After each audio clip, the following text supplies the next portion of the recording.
Louvado seja o nome de nosso Senhor Jesus Cristo e para sempre seja louvado. Que alegria, meu irmão e minha irmã, estarmos mais uma manhã partilhando, nos alimentando da palavra de Deus na Léxio Divina, leitura orante da Bíblia.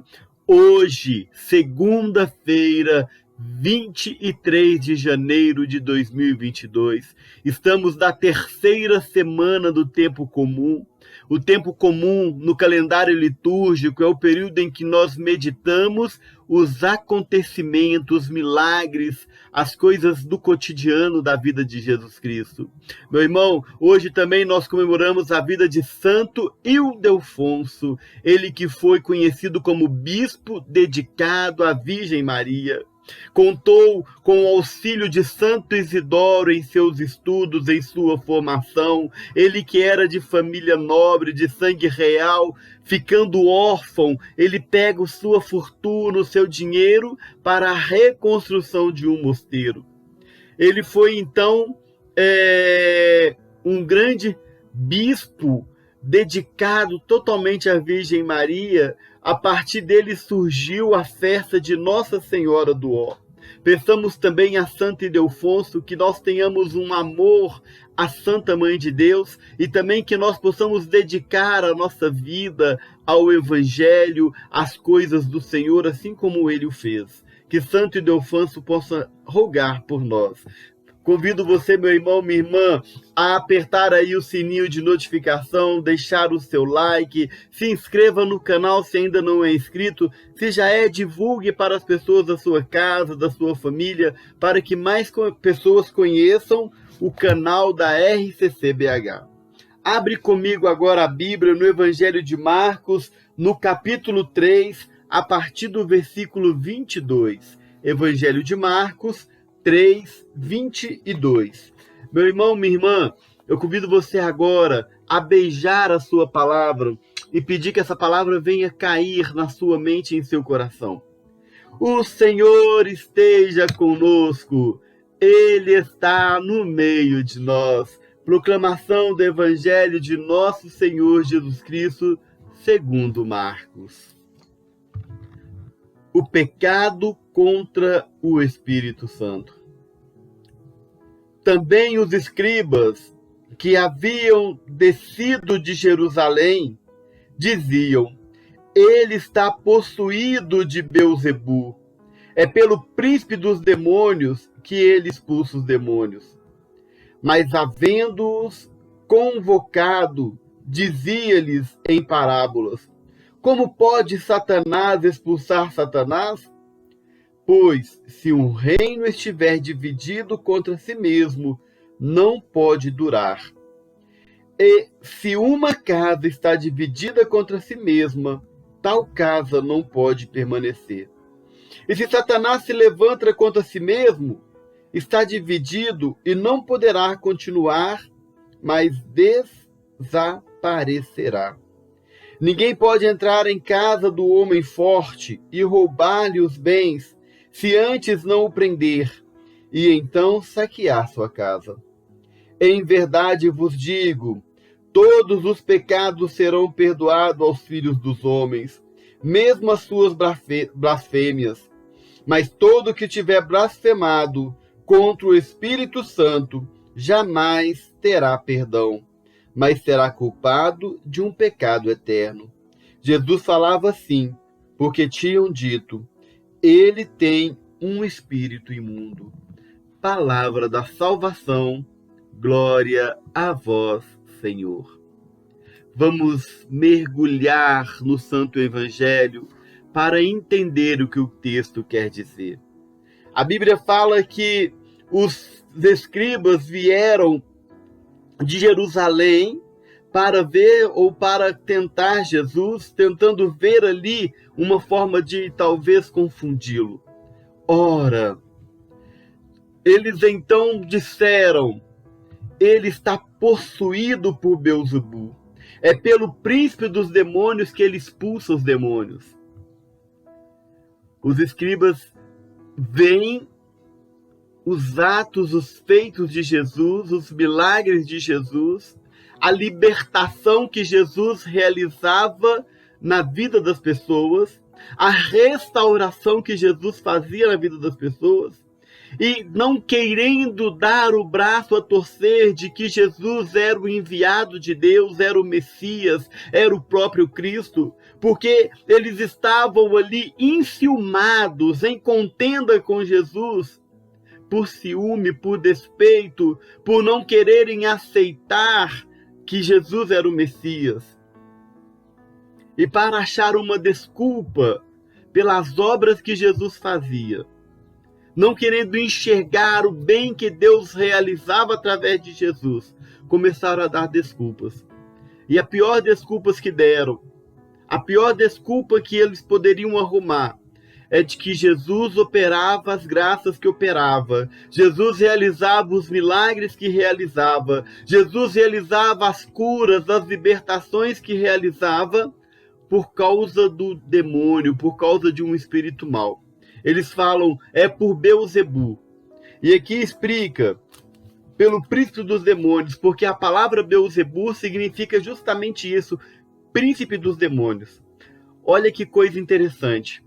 As graças que Jesus realizava, as libertações que Jesus realizava, eram tão profundas, tão grandes, tão maravilhosas, que não podia ser feito por um espírito qualquer, por um demônio qualquer. Teria que ser pelo mais poderoso, pelos príncipes dos demônios. Isso dá uma dimensão do tamanho da obra de Jesus, de como as pessoas admiravam os milagres de Jesus. E aqueles que eram contrários não podiam comparar tais milagres a qualquer coisa, mas ao príncipe dos males. Ora, mas Jesus, então, vendo o que eles diziam, chama-os e começa a interpelá-los em parábolas, dizendo: como pode Satanás expulsar Satanás? Como o demônio pode revoltar-se contra si mesmo? E Jesus começa a explicar que uma casa dividida contra si mesmo se destrói. Ora, não tem como o mal expulsar o mal. Era o que Jesus dizia. Mas ele dava um ensinamento maior ainda para seus discípulos, para aquelas pessoas. Não tem como uma casa voltar-se contra si mesma. Porque se assim o fizer, ela se destruirá por dentro. Ela se acabará por si só. Ou seja, o inimigo ele não poderia lutar contra si mesmo, porque se destruiria. Essa é a lição de Jesus. E ele continua dizendo que, e aqui um fato importante, ele diz que qualquer pecado pode ser perdoado, blasfêmia, seja o que for. Qualquer ato que o ser humano cometa pode ser perdoado. Muitas vezes nós carregamos alguns atos, alguns pecados, algumas falhas e nos culpamos a vida inteira. Mas quando nós confessamos os nossos pecados, quando nós colocamos aos pés do Senhor as nossas faltas, todos eles são perdoados. Como diz a palavra de Deus, confessai os vossos pecados e eles se tornarão alvos, brancos como a neve. Ora, tudo é perdoado. Mas Jesus vem falar aqui, tem um pecado que não é perdoado. Qual pecado? O pecado contra o Espírito Santo. Por que não é perdoado o pecado contra o Espírito Santo? E aí é necessário entender o que Jesus quer dizer aqui. Ora, o Espírito Santo é a terceira pessoa da Santíssima Trindade. É Deus, assim como o Pai, o Filho. É o Espírito Santo. Só que cada pessoa da Trindade tem uma missão. O Pai criou todas as coisas. O Filho veio ao mundo para redimir. E o Espírito? Ora, o Espírito é a ação de Deus. É o Espírito quem santifica, é o Espírito quem age no meio de nós. E todas as coisas foram criadas pelo Espírito. O Espírito é, na realidade, a manifestação do amor de Deus. São Bernardo diz que, se pegarmos o Pai, o Filho, e um beijo entre os dois. O Espírito é o amor que emana desse beijo. É a ação de Deus. Tudo que se realizou é obra do Espírito Santo. É Ele quem fez todas as coisas a partir da vontade de Deus. Quando a terra foi criada, a Bíblia fala que no início a terra era sem forma e vazia, e o Espírito pairava sobre as águas. Esse pairava é como uma galinha que paira sobre os pintinhos e choca os pintinhos, gerando vida. Quando a Bíblia fala isso, fala que toda a ação da criação se deu por obra do Espírito Santo. A missão de Jesus, toda ela se dá por obra do Espírito Santo. Jesus está reconhecendo aqui a ação do Espírito no ministério dele. Está dizendo para esses homens, olha, toda a manifestação de Deus é obra do Espírito. Se eu não acredito no Espírito, eu não acredito em Deus. Eu não acredito em Jesus, eu não acredito na salvação. A própria transubstanciação, quando o padre consagra a Eucaristia no altar, ele fala o quê? Mandai o vosso Espírito Santo para que os nossos sacrifícios se transformem no corpo e sangue de Cristo. Se eu não acredito no Espírito, eu não acredito na Eucaristia. Se eu não acredito na ação do Espírito, eu não acredito na ação de Deus. Por isso, meu irmão e minha irmã, o pecado contra o Espírito é um pecado que não tem como ser perdoado. Por quê? Se eu não acredito na salvação, se eu não acredito na obra salvadora de Jesus que foi realizada pelo Espírito Santo, no Espírito Santo, como eu vou alcançar a salvação? É disso que Jesus falava. Ora, trazendo para a nossa vida hoje, aqueles homens viram as graças, as maravilhas de Deus e não deixaram cair no coração e começaram a encontrar, a inventar desculpas para não aceitar as obras de Jesus. Quantas vezes nós também começamos a inventar desculpas para não aceitar os projetos de Deus na nossa vida? Quantas vezes também nós vemos o Senhor agir na vida das pessoas, nos grupos de oração, na igreja, e nós vamos dando desculpa, talvez dizendo que aquilo não é obra de Deus. Quantas vezes Deus quer se manifestar e nós somos insensíveis à ação do Espírito Santo? E aí o Senhor vem nos exortar a sermos sensíveis à ação do Espírito.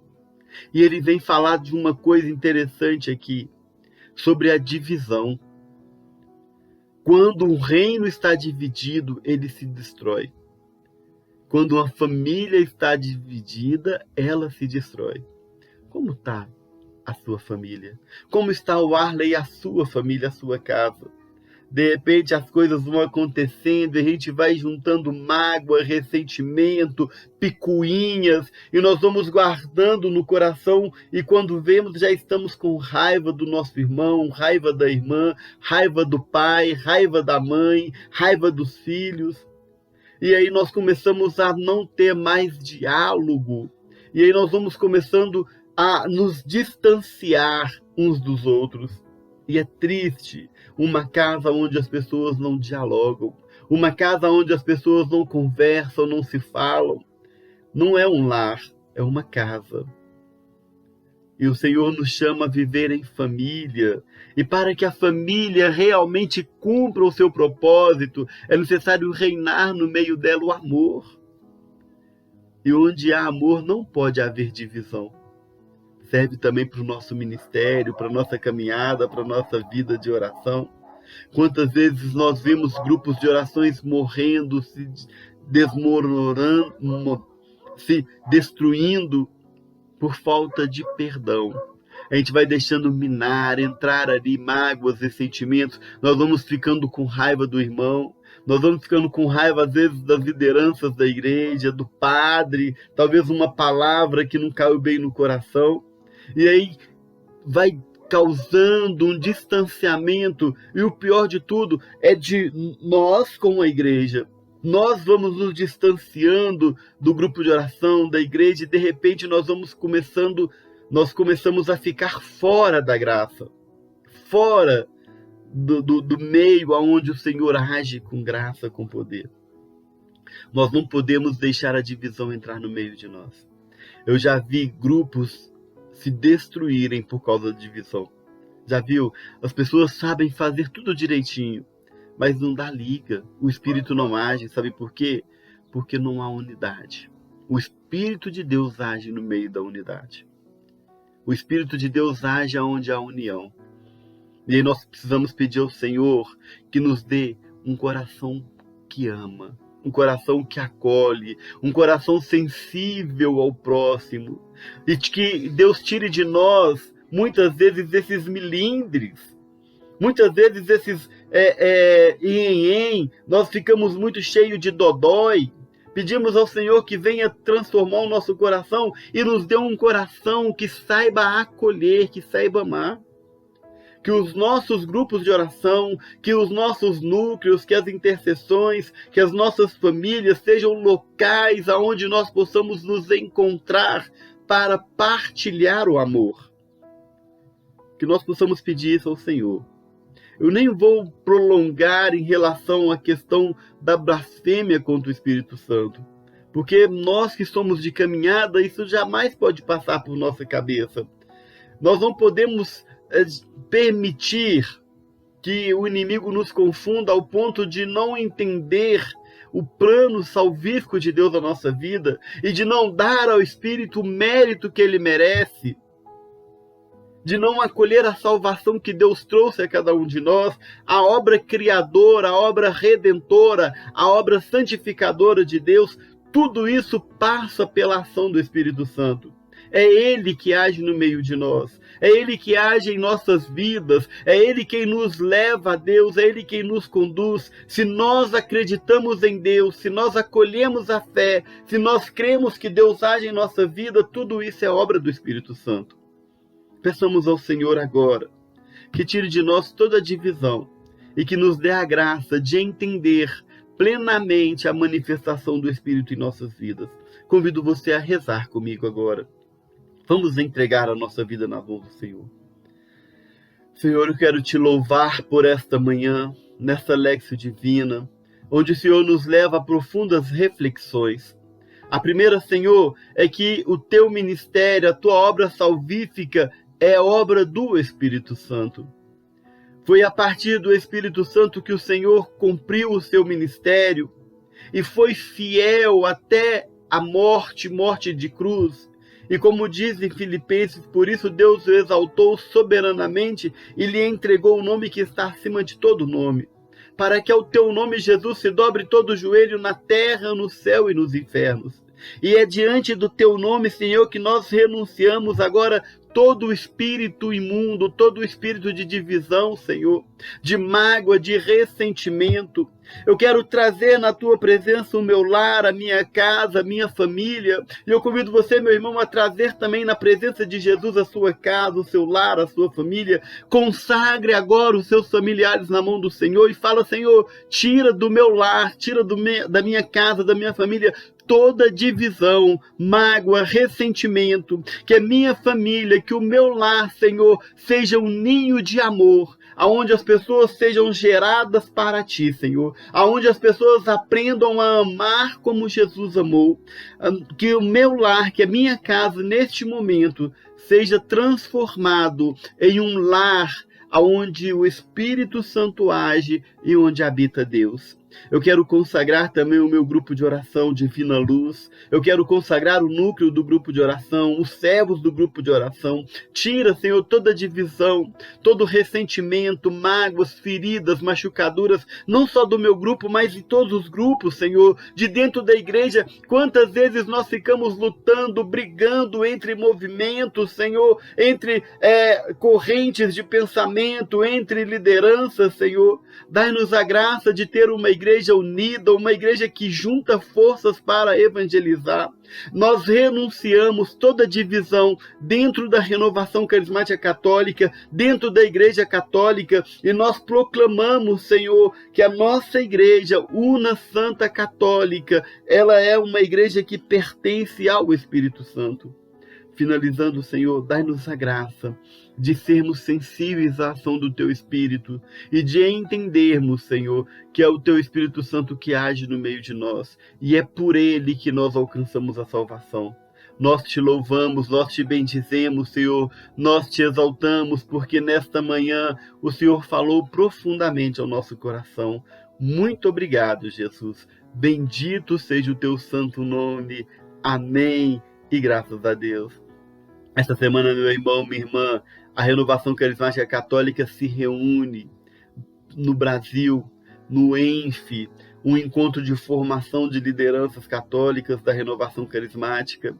Peçamos ao Espírito Santo que também lá o Senhor conduza, dirija e prepare os servos de todo o Brasil para que nesse ano de 2023 nós possamos, assim como nos orienta a palavra de ordem do movimento, nós possamos despertar do nosso sono espiritual, levantar e deixar a luz de Cristo nos iluminar. Que Deus te abençoe. Louvado seja o nome de nosso Senhor Jesus Cristo. Para sempre seja louvado.